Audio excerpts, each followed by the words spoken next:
আমরা যেটাকে কাজা বলি, কাজা নামাজ আদায় করি, নামাজ আদায় করি। আদা এবং কাজা দুইটা পরিভাষা আছে।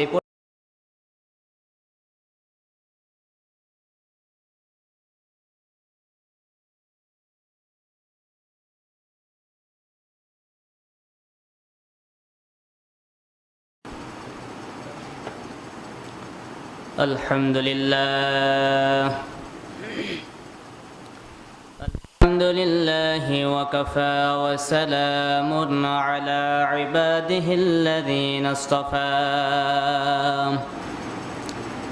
أما بعد فأعوذ بالله من الشيطان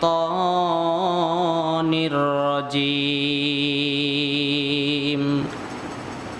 بسم الله الرحمن الرحيم.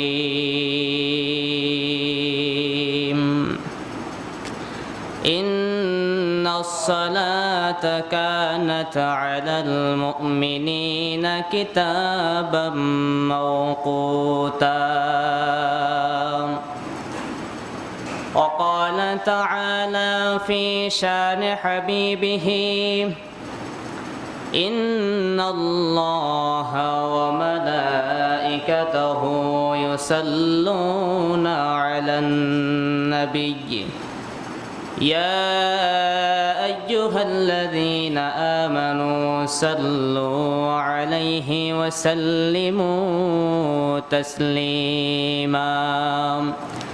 اللهم صل على سيدنا ونبينا وشفيعنا وحبيبنا ومولانا محمد صلى الله عليه وعلى آله وأصحابه وبارك وسلم. اللهم صل على سيدنا ونبينا وشفيعنا وحبيبنا ومولانا محمد صلى الله عليه وعلى آله وأصحابه وبارك وسلم. الحمد لله.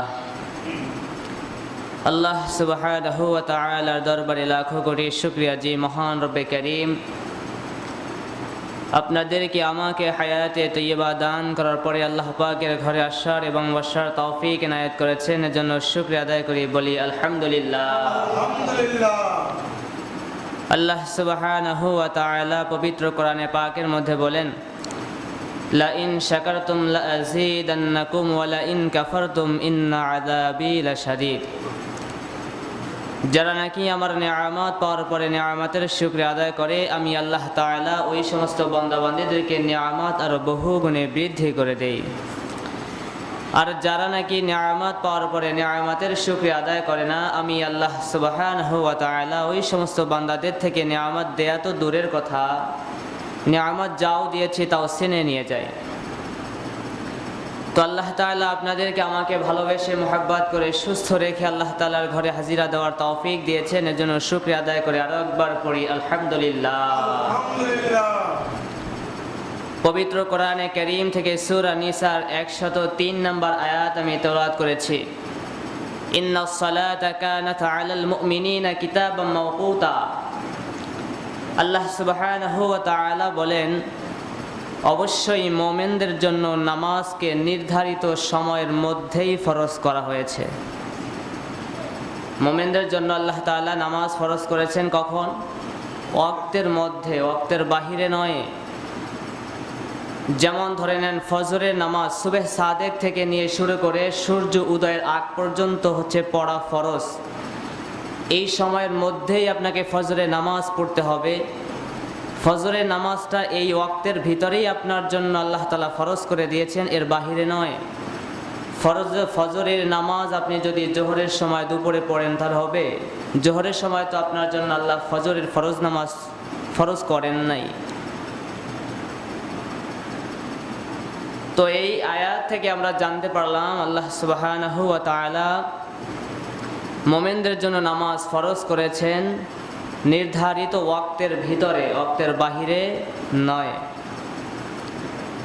এখন কথা হচ্ছে ওয়াক্তের ভিতরে যদি আমরা নামাজ পড়তে না পারি তাহলে কি করণীয়? নামাজ তো ওয়াক্তের ভিতরে আল্লাহ সুবহানাহু ওয়া তাআলা ফরজ করেছেন, ওয়াক্তের বাহিরে নয়।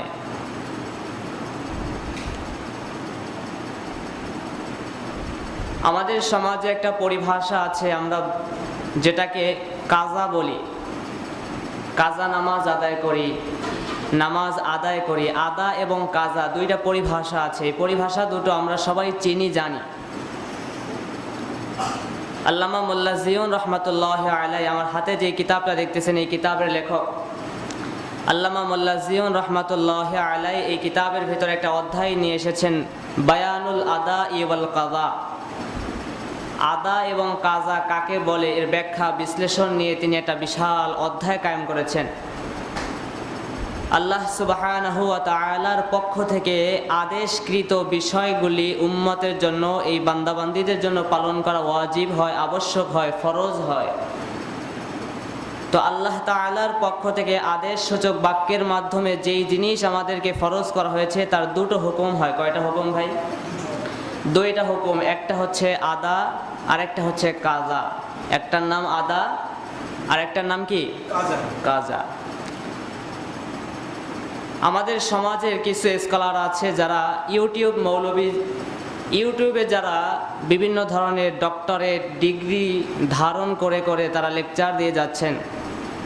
সমাজে তারা দায়ী হিসাবে প্রচার করে বেড়াচ্ছেন, বড় বড় আল্লামা সেজে বসেছেন। তারা বলে থাকেন যে কাজা নামাজ বলতে ইসলামে কিছু নেই। কাজা নামাজ বলতে, কাজা যে একটা জিনিস আছে ইসলামে, এটা তারা বিশ্বাস করতে চায় না। এটা দুই শ্রেণীর মানুষ আমাদের সমাজে কাজা নামাজকে অস্বীকার করে। এক নাম্বার হচ্ছে লামাজহাবি, আমাদের বন্ধু আহলে হাদিস যারা দাবি করেন, এরা কাজা নামাজ আদায় করতে আগ্রহীও নয়, কাজা নামাজ যে আদায় করা লাগবে তাও তারা স্বীকার করে না। আর এদের সুরে সুর মিলিয়ে এদের খালাতো ভাই আর এক গ্রুপ আছে, এরা নামের শেষে ইসলামও লাগায় বটে, কিন্তু এরাও ওনাদের সুরে সুর মিলিয়ে বলে কাজা বলতে ইসলামে কিছু নাই। দুঃখের বিষয় হলো, আমি আজকে আপনাদেরকে কাজা নামাজ আছে কি নাই, পড়া লাগবে কি লাগবে না, এর বিস্তারিত আলোচনা সম্ভব না হলেও সংক্ষিপ্ত আকারে কয়েকটা দলিল ভিত্তিক আপনাদেরকে আলোচনা শোনাবো। এরপরে আপনারা বুঝতে পারবেন যে কাজা বলতে ইসলামে কিছু আছে কি নাই, কাজা নামাজ পড়া লাগবে কি লাগবে না। তো আল্লামা মোল্লা জিয়ন রহমাতুল্লাহি আলাইহি বলেন যে আমরের দুইটা হুকুম হয়, এক হচ্ছে আদা আর একটা হচ্ছে কাজা। আদা কাকে বলে? আদা বলা হয়, আদা শব্দটা হচ্ছে ফাআলুনের ওজনে বাবে তাফঈলের মাজদার, যার অর্থ হচ্ছে সম্পাদন করা, আদায় করা, সম্পন্ন করা। ইসলামী পরিভাষায় আদা কাকে বলা হয়? ইসলামী পরিভাষায় আদা বলতে বোঝায়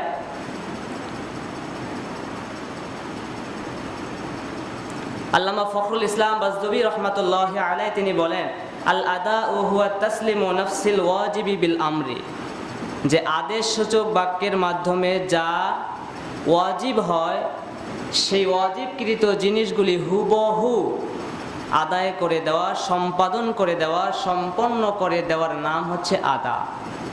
ভালো করে বুঝেন, হুয়া তাসলিমু নাফসিল ওয়াজিবি বিল আমরি। আমর মানে আল্লাহ তাআলার পক্ষ থেকে আদেশকৃত বিষয়গুলি হুবহু যেইভাবে আদেশ হয়েছে সেইভাবে সেই সময়ে আদায় করে দেওয়ার নাম হচ্ছে আদা। সেইগুলি সেই সময় আদায় করে দেওয়ার নাম আদা। কাজা কাকে বলে? কাজা শব্দটা বাবে জরাবাত থেকে এসেছে। এর আবিধানিক অর্থ কি? এর আবিধানিক হচ্ছে নির্ধারিত সময় অতিক্রম করে যাওয়ার পরে বিলম্বে বা দেরিতে কিছু আদায় করা, বাস্তবায়ন করা, সম্পন্ন করার নাম কাজা।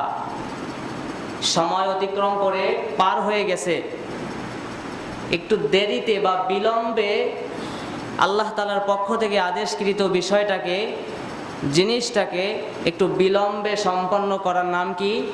কাজা। শরিয়াতের পরিভাষায় কাজা কাকে বলা হয়? এই আল নুরুল আনোয়ার কিতাবের মুসান্নিফ আল্লামা মোল্লা জিয়ন রহমাতুল্লাহি আলাইহি বলেন, যে আল কাযাউ হুয়া তাসলিমু যালিকাল ওয়াজিবিল্লাযী ওয়াজাবা ফী গায়রি যালিকাল ওয়াক্তি মিন ইনদিহি।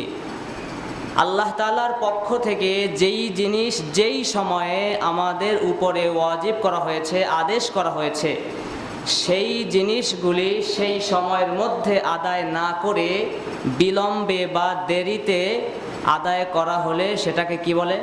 কাজা বলে। কি বলে?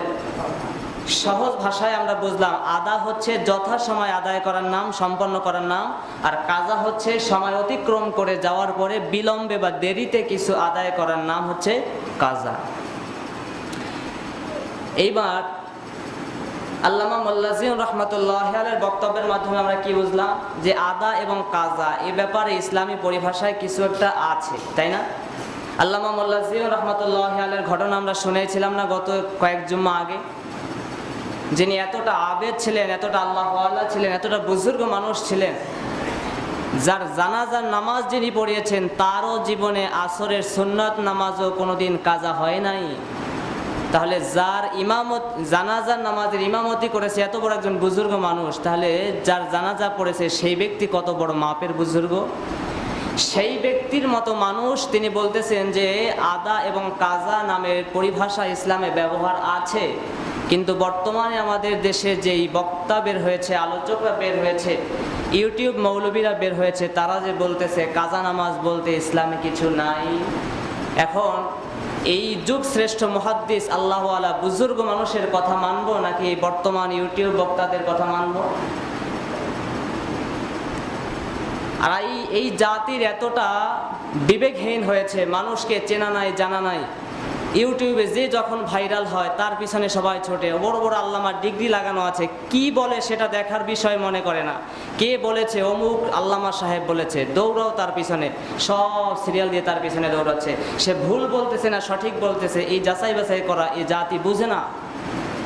না বোঝার কারণে আজকে জাতি অধঃপতন হয়েছে, জাতি আজকে বিভ্রান্তির শিকার হচ্ছে। এবার আমরা কোরআন এবং সুন্নাহ থেকে দেখব আসলেই কাজা নামাজ বলতে ইসলামে কিছু আছে কি। সমাজে একটা পরিভাষা আছে।